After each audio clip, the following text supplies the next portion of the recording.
भाजप नेते रावसाहेब दानवे हे गुरुवारी बापू पिंगळे यांनी स्थापन केलेल्या कृषी उत्पन्न बाजार समितीच्या वर्धापन दिनानिमित्त नाशिकमध्ये आले होते। यावेळी त्यांनी पत्रकारांशी संवाद साधला। पत्रकारांनी नाशिकमध्ये रावसाहेब दानवे यांना महायुतीच्या जागा वाटपाविषयी विचारले असता त्यांनी आपल्या खिशात असलेली यादीच वाचून दाखवली। यावेळी राहुल गांधी यांच्यावर त्यांनी जोरदार टीका देखील केली।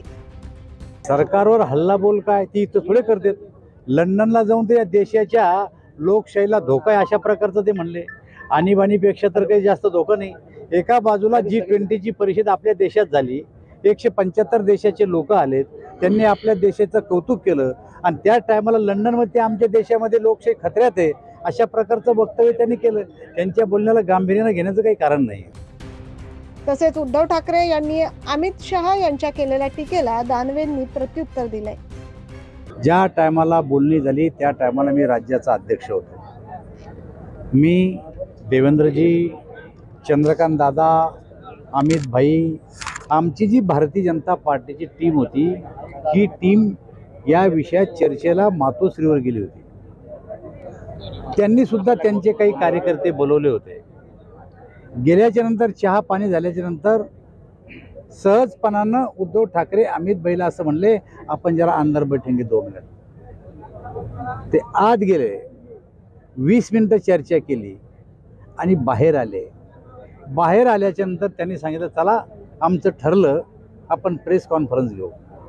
प्रेसमध्ये एवढंच सांगायचं की भाजपनं किती जागा घ्यायच्या आणि शिवसेनेनं किती जागा घ्यायच्या, लोकसभेच्या आणि विधानसभेमध्ये आमची युती राहणार आहे एवढं ठरलं। आम्ही प्रेसला गेलो, प्रेस कॉन्फरन्स झाली, निवडणुका जाहीर झाल्या।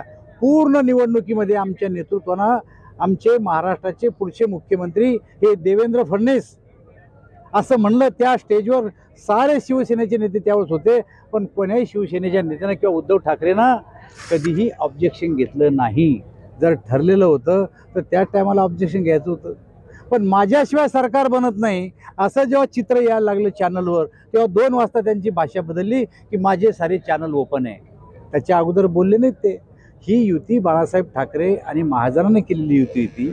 25-30 वर्ष ही युती आमची चालली।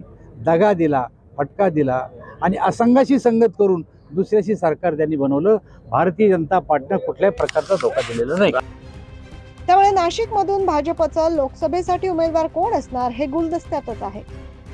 9 न्यूज महाराष्ट्रासाठी प्रतिनिधी प्रवीण काळबांडे।